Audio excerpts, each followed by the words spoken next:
ஓபிஎஸோடு Sasikala, TTV Dinakaran இவங்கெல்லாம் சேர்ந்து கூட எடப்பாடியோட ஃபைட் பண்ணியிருக்கலாம். திரு டிடிவியாவது அமமுகன்னு ஒரு கட்சி ஆரம்பிச்சாரு. அந்தம்மா தனியா புரட்சி பயணம் எல்லாம் போனாங்க. அவங்களையுமே இவர் நேரடியா பெருசா சந்திக்கல. திரு டிடிவி மட்டும் சந்திச்சாருன்னு நினைக்கிறேன். சசிகலாவை சந்திக்கல. ஏன் இவங்க 3 பேரும் ஒண்ணு சேரல? அப்படி ஒண்ணு நடக்கல.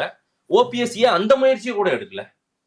சார் இவரால தானே சார் இன்னைக்கு வந்து அண்ணா எடப்பாடி முதலமைச்சராக்க வேண்டிய ஒரு கட்டாயத்துக்கு சசிகலா தள்ளப்பட்டாங்க. ஆமா.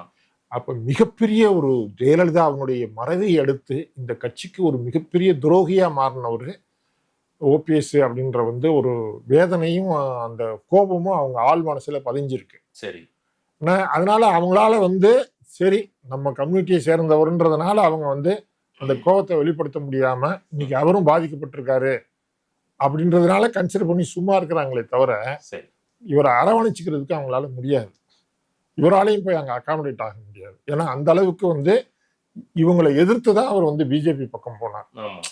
அதை வந்து அது அந்த துரோகம்ன்றது வந்து அதுதான் தமிழ்நாட்டு அரசியலே இன்னைக்கு வந்து சிதைச்சு அதிமுக வந்து பல கூறுகளாக போனதுக்கான காரணம். இவர் மட்டும் சரியான ஆளா இருந்திருந்தா என்ன இன்னைக்கு பிஜேபி இந்த அளவுக்கு அதிமுக வந்து மிரட்டிக்கிட்டு உருட்டிக்கிட்டு கண்டிஷன் பண்ணிட்டு இருந்திருக்க முடியாது.